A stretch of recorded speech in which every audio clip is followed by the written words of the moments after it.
We are looking at several options, one of which might be pulling out of Azimio and forming our own coalition. 1. 2, forming our own leadership because we are the majority. My name is Augustus Muli and I'm the party leader of National Liberal Party. I know there are many questions across the country about what is happening in the IEBC selection panel. I was chosen, as our Secretary General has said, I was elected by 16 Azimio parties to represent the coalition in the IEBC selection panel. 16 members out of 23 voted that I represent Azimio. This matter has since ended up in court, and I'm not going to talk about the court process. I'm not going to talk about what is in court, other than to say that on the 10th of September, the political parties, the PPDT tribunal, confirmed that I am the rightful winner. And it gave very clear orders that 1, the clerk of the Senate to forward my name, not any other name from the coalition, to represent Azimio. And as Honorable SG is saying, we were expecting that the clerk respects the court orders and immediately forwards my name, which is the only remaining thing, so that the president can constitute the IEBC selection panel. Now to hear that the Parliamentary Service Commission has gone ahead to appeal raises a number of questions. We were expecting that the clerk would be neutral, that all he would do is receive the court orders and forward my name, and that this matter would be ended, and that this country can finally have an IEB selection panel, and we can have commissioners, IEBC commissioners, that this country has been waiting for. So what we are seeing here is a game. What we are seeing here is impunity at its highest. Somebody has won. The courts have ruled that I have won, but somebody else says, no, we need other people. And is what our SG has said here, there is a definite, clear plan to hijack the selection panel so that specific commissioners are chosen who will serve very specific interests, not interests of Kenyans. Because if it's interests of Kenyans, a court has directed that I am the rightful winner, and my name should already be forwarded. But when you see members, a few select members in Azimio coming to connive and say, no, we want you to replace this name of this person who won with this person who lost. What are the interests here?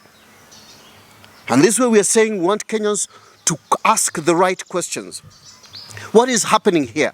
Are we trying to recreate the situation of 2022 where we had a divided commission, IEBC commission? Is that what we're trying to do this time? Azimio has a big role to play in this. Azimio must let the will of the majority rule. I stand for justice. I stand for the people of integrity. And maybe that's why a few elements don't want me in that select panel. But the majority have chosen me, and the courts have upheld that. So we want to call on Azimio once more, the minority in Azimio who are trying to change the will of the majority, that they respect the courts. And again, we are calling on the president. It's time now for him to come clean on this. Let him come clear. Let him direct that the constitution must be followed. The court has ruled. There is no court order that bars my name from being forwarded to the president. Let the law take its course. Thank you. Failure to this being adhered to, what is the fate of the 16 parties in the Azimio coalition? This is not considered. We are in the process of meeting all these people, all these parties that voted for me. There's been a lot of undue influence from some party leaders, but a majority of those who voted for me have said we need to sit down as the majority in Azimio. This as country of majority. When the majority make a decision, that decision must be upheld. We are looking at several options, one of which might be pulling out of Azimio and forming our own coalition. One. Two, forming our own leadership, because we are the majority. Forming our own leadership within Azimio.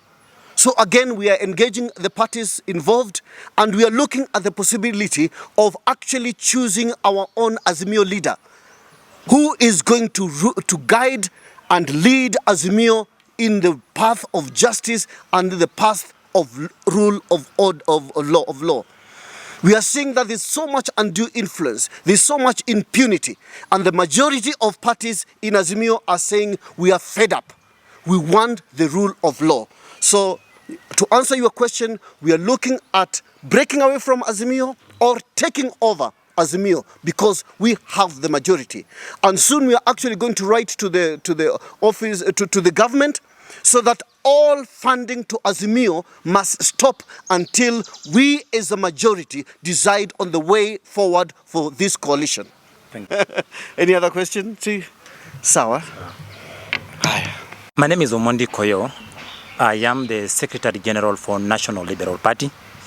National Liberal Party is a constituent party within the Azimio la Umoja One Kenya Coalition Party. We are actually informing Kenyans that be on the watch out.